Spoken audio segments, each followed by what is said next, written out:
Hi everyone, this is just a quick tutorial. Sometimes in Excel when we make graphs, our data on the x-axis and the y-axis are actually flipped than what we want it to be. So when we're making these graphs, these scatter plots, we would like time to always be on the x-axis because it's typically uniform, and then our y-axis, such as distance in this case, will change depending on what the time is. So to make our graph, we're going to select our data. We're going to go to Insert, drop down, Scatter Plot. And as you can see in this case, our time is on the y-axis and our distance is on the x-axis. Remember, we always want time on the x-axis. So to do this, to swap our x's and y-axis, we don't want to hit this button here. If we hit that button, doesn't look good. Don't want to do that. What we want to do is we want to go to Select Data, and a little pop-out will open. Select Time.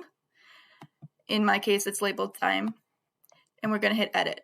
And then this other pop-up will come up.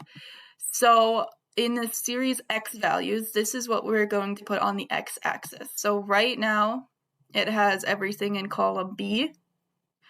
We want things in column C. So we're going to just delete that, and we're going to come over and select our time.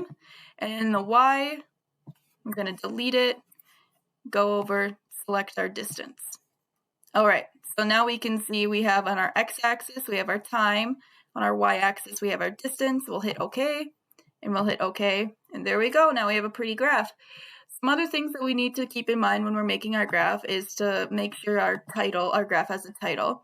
So in this case, we're doing distance in meters versus time. And also, we want to make sure that we have axis labels on our graphs. To do that, we're going to go to Axis Titles, check the box on this side. We have our distance in meters again, don't forget your units. And then on this side, we have our time in seconds. Another thing that we should add to our graph is a trend line. So when we have our graph selected, we'll go up to Chart Design and we'll hit Add Chart Element. We should add a trend line. In this case, we'll add a linear trend line. Also, after we add that trend line, we're going to go back to our little trend line tab and we're going to hit more trend line options. And then we'll see this little pop-up coming over here. So in that little pop-up, we want to scroll down and we want to display an equation and display the R value. And we want to move that so that we can actually see what those numbers are. If you ever have an equation with way too many decimals, just go ahead and delete a few. We only need 3 to 4 decimals on these equations. We don't really care about how exact it gets. What we want to look at, though, is this R squared value.